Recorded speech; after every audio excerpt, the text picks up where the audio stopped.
Hello दोस्तों, नमस्कार। ओमी technical channel के इस नए वीडियो में एक बार फिर से आपका स्वागत है। दोस्तों, आज हम बात करने वाले हैं ईपीएस 95 पेंशनों के बारे में।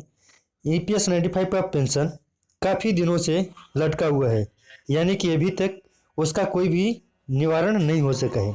दोस्तों, इसी में ईपीएस 95 के कुछ लोग जो तो काफ़ी ज़्यादा सरकार से नाराज़गी जता रहे हैं, और नाराज़गी जताएं भी क्यों ना, क्योंकि नाराज़गी की तो बात ही है। तो आइए देखते हैं कि फेसबुक पेज के माध्यम से क्या नाराजगी जताई है, और देखिए जो अनशन है वो कितना दिन हो चुका है। तो दोस्तों, मैं आपको बता दूं कि जन आंदोलन को महत्व दे भारत सरकार, ये कहना है ईपीएस 95 पेंशनरों का। यानी जनता की नाराजगी, जनता की शिकायतें और जनता की समस्याओं को प्राथमिकता दे भारत सरकार। लोकशाही में अगर प्रजा ही राजा होती है तो भारत सरकार प्रजा के दर्द को कैसे नजरअंदाज कर सकती है? ये एक बहुत ही बड़ा क्वेश्चन मार्क है। अगर सच में काम हो रहा था तो या हो रहा है तो पेंशन तो आज तक देश के आज़ादी के बाद का दुनिया के सबसे बड़े वृद्ध नागरिक द्वारा चलाए जा रहे क्रमिक अनशन आंदोलन की दखल क्यों नहीं ली गई? आगे का प्रश्न कुछ इस प्रकार है, यानी कि और भी बड़ा है।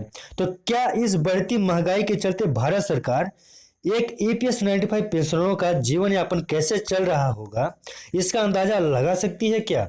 बहुत ही बड़ा सवाल है ईपीएस 95 पेंशनरों का सरकार को। और इसके आगे क्या कहा है उस पर हम विचार करते हैं। तो आगे कह रहे हैं कि यह लोग भिखारी नहीं हैं और ना ही आपकी तरह वीआईपी हैं। देश को महत्ता की ओर ले जाने में इन लोगों का भी उतना ही खून पसीना लगा है जितना कि आप नेताओं और राजनेताओं दलों का लगा है। तो बिल्कुल सही बात है कि उतना मेहनत जितना राजनेता मेहनत करते हैं, उतना भी देश के हर एक नागरिक का देश को आगे बढ़ाने में एक अपना भूमिका होता है। जैसे पांचों अंगुलियों का एक हाथ को बनाने में भूमिका होता है, उसी प्रकार से इस देश को बनाने, बढ़ाने और विकास करने में हर एक नागरिक का अपना अपना महत्व होता है। आगे की बातों पे विचार करते हैं। तो यहाँ पे आगे बता रहे हैं कि जब आप अपनी जरा सी बदनामी बर्दाश्त नहीं कर सकते तो जरा इन लोगों के बारे में सोचो, क्या सिला दिया इस देश ने इनके खून पसीने से लिप्त योगदान का? क्या भारत सरकार इनके दुर्दशा की जिम्मेदार नहीं है क्या? ये बहुत ही बड़ा सवाल है भारत सरकार को ईपीएस 95 पेंशनरों का। तो दोस्तों, ये जहां तक मैं समझता हूं तो काफी मशक्कत और दिल से ये सवालें उठ रहे हैं।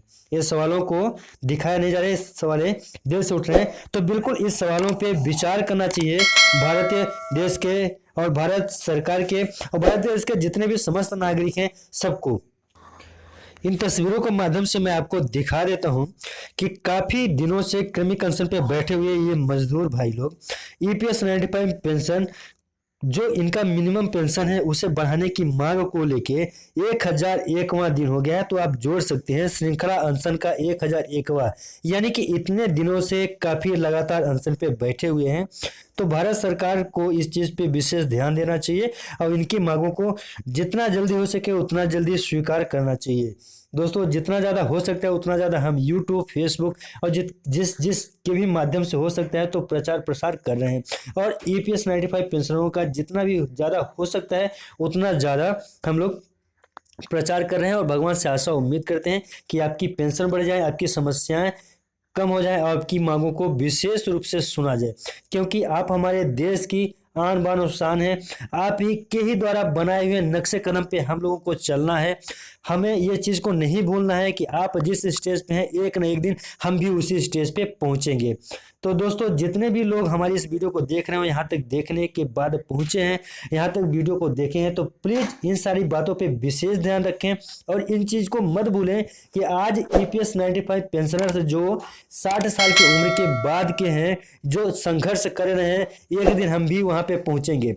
तो उस समय पे संघर्ष करने से अच्छा है कि हम आज संघर्ष कर लें, जो भी नतीजा इसका निकल के सामने आए हम उसे मान लेंगे, लेकिन यह है कि हमें मानना है।